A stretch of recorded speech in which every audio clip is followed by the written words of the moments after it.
हासः तत्र नाम आनन्दस्य सूचकः अयं हासः। तत्र अन्यः भावः नास्ति। वस्तुतः अस्माकं गुरुकुले अस्माकं गुरवः स्वयं सङ्गीतज्ञाः, सङ्गीतशास्त्रविशारदाः। ते यदा पाठयन्ति स्म तदा सः परिवेशः सम्पूर्णः अत्यन्तं हर्षप्रफुल्लविलसितः आसीत्। अहं कतिचन पद्यानि नाम महाशयानां अनुरोधेन अहं श्रावयन् अस्मि। वागर्थाविव सम्पृक्तौ वागर्थ प्रतिपत्तये जगतः पितरो वन्दे पार्वती परमेश्वरौ। एनम् एकमेव श्लोकम् अनेक रागैः वयं वक्तुं शक्नुमः।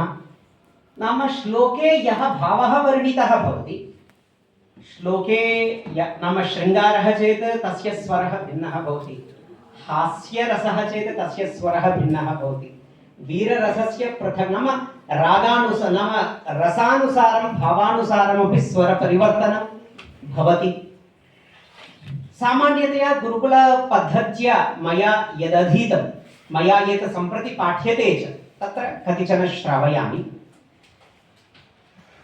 मन्दः कवियशः प्रार्थी गमिष्याम्युपहास्यताम् प्रांशुलभ्ये फले लोभादुद्बाहुरिव वामनः बोद्धारोमत्सरग्रस्ता प्रभवस्मयदूषिता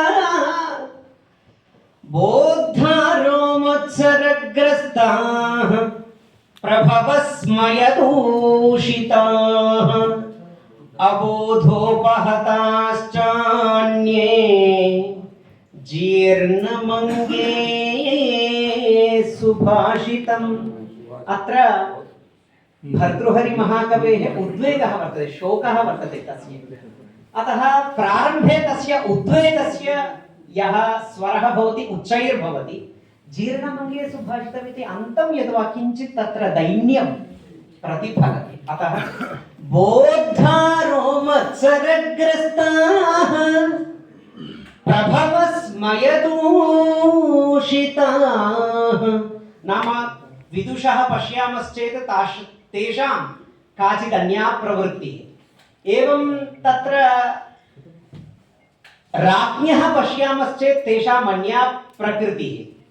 अहं मम अन्तरङ्गगतं सुभाषितं कथम् अन्येभ्यः उपदिशेयम् इति तस्य मनसि विपरिवर्तनं, भावविपरिवर्तनं किमपि जायमानमस्ति। अतः सः किं वदति अन्ते, अतः अन्यस्य कस्यापि कृते उपदेशमन्तरा मद मनोगतं सुभाषितं मनसि एव लीनम्। अतः जीर्णमङ्गे सुभाषितम्, अङ्गे नाम मनसि एव लीनम्। अन्यस्य कृते कस्यापि अहं वक्तुं नेच्छामि इति तस्य अभिप्रायः। रामायणे पश्यामश्चेत् रामायणस्य आविर्भावपरकः श्लोकः वर्तते। मानिषाद प्रतिष्ठां त्वमगमः शाश्वती समाः। महर्षेः तत्र श्रापः, साक्षात् शापः वर्तते निषादं प्रति। तस्य मनसि क्रोधः वर्तते। क्रोधः नाम कथं भो निरीहयोः अमायकयोः द्वयोः पक्षिणोः कथं भवान् संहारं करोति, तयोः किमपराधम् इति तस्य मनसि नाम शोकसंवलितः क्रोधः। तेन श्लोकं वदति, मानिषाद प्रतिष्ठां त्वमगमः शाश्वती समाः यत्क्रौञ्च मिथुनादेकमवधीः काममोहितम्। उन दोनों का क्या अपराध था, वो बहुत ही